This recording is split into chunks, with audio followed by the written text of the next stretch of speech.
1 year at Chandrapur Thermal Power Station.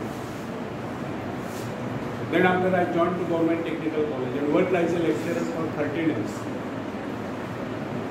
Meanwhile, I appeared to the exams of the Institution of Engineers by self-study and get the degree of AMRE, means Associated Member of the Institution of Engineers. And on that basis, I faced to MPSC and get selected as a principal and worked as the principal to various government ITIs in Maharashtra for 22 years. And after prolonged service of 38 years, I retired in August 2019. And this is my hobby, to deliver motivational speeches to Indian youth. So today I am speaking on self-reliance, means आत्मनिर्भरता। आत्मनिर्भरता का meaning आपको पता है? आत्मनिर्भर बनना means क्या? बराबर है, सेल्फ डिपेंडेंट बनना, इस पे उस पे निर्भर न रहकर स्वयं निर्भर बनना, इसे ही आत्मनिर्भरता कहते हैं। और इसी विषय पर मैं बोलने वाला हूँ। आपको पता होगा कि लॉकडाउन पीरियड में अपने आदरणीय प्रधानमंत्री नरेंद्र जी मोदी सर, इन्होंने आत्मनिर्भर भारत इस विषय पर स्पीच दिया था। भारत आत्मनिर्भर कब बनेगा? जब भारत का हर नागरिक, हर युवक, हर युवती आत्मनिर्भर बनेगा, तब भी भारत आत्मनिर्भर बन सकता है। इसलिए इसी विषय पर मैं बोलने वाला हूं। तो फ्रेंड्स, आत्मनिर्भर बनने की क्षमता वास्तव में हर व्यक्ति में होती है, परंतु बहुत कम लोग ऐसे होते हैं जिन्हें अपने ऊपर विश्वास है। दूसरों का सहारा ढूंढना तो उनकी आदत से बन जाती है। यह बात हमें कभी नहीं भूलनी चाहिए। दूसरों के सहारे चलना तो बड़ा आसान है, किंतु इससे हमारी रही सही शक्ति क्षीण हो जाती है। मस्तिष्क और योग्यता, इनका जितना उपयोग किया जाएगा, ये उतने बढ़ेंगे, इनका उतना ही विकास होगा। ये एक विडंबना है कि अपने आप कुछ करने की बात तो जैसे लोगों के मन में आती है। कुछ लोग अपने आप एक ही काम करते रहते हैं, और वह है अपने बदनसीबियों का रोना रोना या दूसरों के आश्रय कर उनके गुणगान करना। ऐसे लोग जिन्हें सदा दूसरों के बल पर विश्वास होता है, वे केवल पिछलग्गू की संज्ञा पाकर निंदा के पात्र बने रहते हैं। ऐसे लोग अपनी आंतरिक शक्तियों का भी लाभ नहीं उठा पाते। फ्रेंड्स, यह न समझना आप यदि जन्मजात नेता नहीं है तो ऐसे ही रहोगे। जन्मजात कौन क्या होता है? कोई मां नहीं तो कोई वैज्ञानिक नहीं होता, बल्कि एक अबोध बालक जन्म के बाद अपने में ऐसी शक्ति पैदा करता है जिसके सहारे वो अपने व्यक्तित्व की एक अलग पहचान बना लेता है। इतिहास में ऐसे बहुत से लोग हुए हैं जिनमें नेतृत्व करने की योग्यता नहीं, फिर भी वे अपने प्रयत्नों से और अपने परिश्रम से अपने योग्यताओं का विकास करके महान नेता बने। नेता वही होता है जो किसी पर निर्भर न हो, जिसमें नेतृत्व करने की क्षमता हो, जो दूसरों के विचारों की सहायता लेना आवश्यक न समझता, उसमें स्वयं सोचने और अपने कार्यक्रमों को स्वयं निर्धारित या कारणित करने की क्षमता होती है। लोगों की संख्या बढ़ाकर भीड़ के बीच में चलना तो कोई बड़ी बात नहीं। बड़ी बात तो यह है कि लोगों के दिलों में अपना स्थान बनाया जाए, चाहे लोगों की संख्या कितनी कम क्यों न हो। ऐसे लोग वही होते हैं जो आत्म विकास करके शक्तिशाली होते हैं। ऐसे लोग अपने भाग्य को बदल देते हैं, अपने साथ साथ दूसरों का भी भाग्य बदल देते हैं। फ्रेंड्स, आज की युग की विडंबना यह है, हर कोई किसी न किसी का सहारा ढूंढकर नजर आता है। किसी को अपने धन का सहारा लेना पड़ता है तो किसी को अपने मित्र का, कुछ तो अपने वंश पर ही फूले नहीं समाते। ऐसे तो बहुत ही कम लोग होते हैं जिन्हें अपने ऊपर पूरा विश्वास है।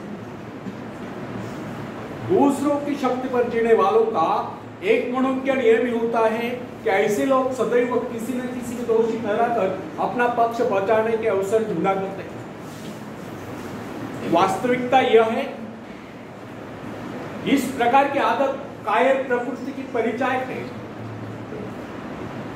आत्मनिर्भर बनने की आदत डाली। आदत का आरंभ उस समय होता है जब एक बच्चे को उसका पिता कोई विशेष कार्य करने को कहता है तो वह संतुष्ट नहीं होता, लेकिन जब वो अपने ढंग से उसी कार्य को करता है, उसे पूरा करने के लिए संघर्ष कर विजय प्राप्त करता है, तो उसके चेहरे पर खुशियों की लहरें थिरकती नजर आती। इस प्रकार की विजय की भावना उस बालक को शक्तिशाली बनने का एहसास दिलाती। फ्रेंड्स, स्कूल की शिक्षा या कॉलेज की शिक्षा केवल व्यक्ति की व्यवहार कुशलता और योग्यताओं की वृद्धि नहीं करती, यह तो व्यक्ति के हाथ में औजार थमा देती है। इस औजार का सही इस्तेमाल करना आदमी को स्वयं सीखना पड़ता है। हेनरी वाट बीचर अपने समय के महान विचारक अपने बारे में कथा सुनाया करता था। जब मैं बच्चा था तब मुझे किसी तरह से आत्मविश्वास की शिक्षा दी गई। मुझे ब्लैक बोर्ड के पास भेजा जाता था। मुझ में शंका और संदेह होने का रोक था। मेरे टीचर मुझे बार बार यह कहते कि इस पाठ को अवश्य पढ़ें। उनके स्वर में काफी क्रोध हुआ करता था। उनका यही कहना था कि हमें केवल प्रश्नों के उत्तर चाहिए। यद्यपि उन शिक्षकों का यह व्यवहार कठोर ही प्रतीत होता था, किंतु इतने सारे बच्चों को सीधी राह पर लाने के लिए उनका यह व्यवहार उचित ही था। और इस व्यवहार का ही नतीजा था 1 मास से भी कम समय में विधि ने मैं उन सभी सवालों के जवाब निकलने लगा जो मुझे सबसे कठिन लगता था। एक दिन मुझे ब्लैक बोर्ड पर एक सवाल हल करने को कहा गया। जैसे मैंने इस सवाल को किया, टीचर बड़े कठोर अंदाज में बोले, बिल्कुल गलत। अब मेरे पश्चात उन्होंने किसी दूसरे छात्र को बुलाकर उसी सवाल को हल करने को कहा। उसने उसी तरीके से सवाल को हल किया जिस तरीके से मैंने किया था। मेरा उसका जवाब एक था। फिर टीचर उसकी पीठ थपथपाकर बोले, शाबाश, तू तो इस सवाल को हल करने में सफल हो। अब मुझसे रहा ना गया, मैंने तुरंत ही खड़े होकर पूछा, टीचर, यदि इसका और मेरा जवाब एक है, सुलझाने का तरीका एक है, फिर आपने मुझे डांट कर गलत क्यों कहा? तब टीचर बोले, ये बात तूने पहले क्यों नहीं की जब मैंने तुझे गलत कहा? फ्रेंड्स, केवल पाठ को याद करने से कोई मतलब नहीं। हमारे भीतर यह दृढ़ विश्वास होना चाहिए कि जो कुछ हमने याद किया उसे कोई काट नहीं सकता। इसे ही आत्मविश्वास कहते हैं। और जिनमें ही आत्मविश्वास होता है वही तर्क दे सकता है, वही बहस कर सकता है। लेकिन जिसे स्वयं अपने ऊपर ही विश्वास न हो, वह क्या तर्क करेगा? उसके तो अच्छे कार्यों को भी अगर हमने गलत कहा तो उसे यही समझ लेना होगा, हो सकता है वो गलत है। फ्रेंड्स, मनुष्य को भ्रम होता है कि अकेले काम करने से अच्छा किसी दूसरों की सहायता लेकर काम करना होता है। लेकिन अपने ऊपर विश्वास करके पूरी लगन से अगर कार्य किया जाए तो उसमें सफल होने की आशा दोगुनी हो जाती है। हर महत्वाकांक्षा का अर्थ होता है अपनी शक्तियों का परीक्षण करना, लेकिन दूसरों की नकल करने, दूसरों पर निर्भर रहने से व्यक्ति में दुर्बलता ही तो आती है। शक्ति तो हमारे स्वयं के मेहनत करने से आती है। अखाड़े के पास बैठकर हम अपने शरीर को शक्तिशाली नहीं बना सकते, या दूरदर्शन पर एक्सरसाइज प्रोग्राम देखकर हम अपने शरीर को तंदुरुस्त नहीं बना सकते। इसके लिए हमें स्वयं ही व्यायाम करना होगा, स्वयं एक्सरसाइज करना। फ्रेंड्स, यदि आप जीवन में सफलता चाहते हैं तो इसके लिए आपको स्वयं ही प्रयास करना होगा। स्वयं उस रास्ते पर चलना होगा जो आपको उन्नति को ले जाता है। वह रास्ता है आत्मविश्वास का। अपनी शक्ति को पहचान कर आप सफलता प्राप्त कर सकते हैं, या अपनी योग्यताओं को बढ़ाकर आप सफलता प्राप्त कर सकते हैं। मगर यदि आप ये सोचते हो कि संसार में कोई दूसरा व्यक्ति काम करे और सफलता हमें प्राप्त हो, तो ऐसे कैसे हो सकता है? जो लोग बच्चों को इस प्रकार जीवन क्षेत्र में उतरना चाहते हैं कि वे बिना किसी संघर्ष के, बिना कोई कष्ट उठाए आगे बढ़े, तो वे उनकी राह में कांटे पीछाते हैं। संतान को ऐसा बनाना कि वह किसी भी प्रकार के संघर्ष का सामना करने में अयोग्य हो, तो इसका सीधा अर्थ यह हुआ कि वे लोग अपनी संतान का भविष्य शुरू से बिगाड़ रहे हैं। संतान को सुख और ऐश के झूले में झुलाने वाले माँ बाप संतान के सबसे बड़े दुश्मन होते हैं। दूसरों की तो छोड़ो, वे उसे स्वयं को पहुंचाने की जहमत या स्वयं को पहुंचाने के कष्ट भी उठाने नहीं देते। बच्चों को भी समझना चाहिए स्वर्ग जाने की इच्छुक को स्वयं ही मरना पड़ता है। स्वर्ग वही जाएगा जो मरेगा, दूसरा को नहीं जा सकता। इसी प्रकार जीवन का सच्चा आनंद वही पाएगा जो अपनी आत्मा की शक्ति को पहुंचाए।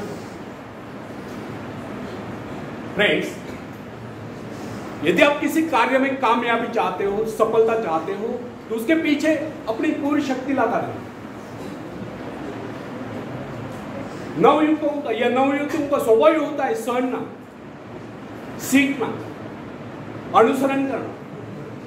लेकिन अगर उनके अभिभावकों द्वारा या माँ बाप के द्वारा बचपन से सारे इशारा देकर उन्हें जीवन संघर्ष के लिए हतोत्साहित किया गया हो, निराश किया गया हो, तो इसका परिणाम ये निकलता है कि वे अकेले चलना भूल जाते हैं। उनकी हालत पैसा के ऊपर चलने वाली हो जाती है। फिर तमाम उम्र वे बिना किसी सहारे के चल नहीं पाते। इसलिए फ्रेंड्स, यदि जीवन में कुछ करना चाहते हो, कुछ बनना चाहते हो, तो अपनी सहायता स्वयं करें।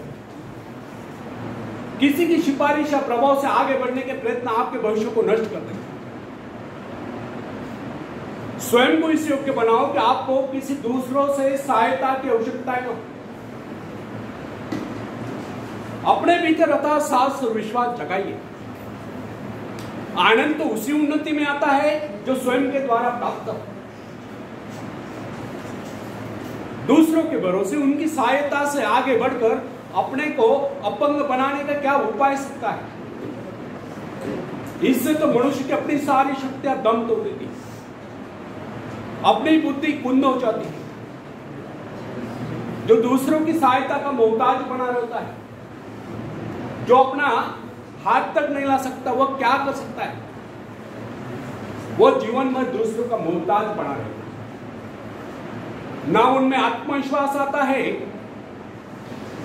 ना वे स्वयं के भरोसे आगे बढ़ पाते। उनका तो भविष्य ही अंधकार में होता है।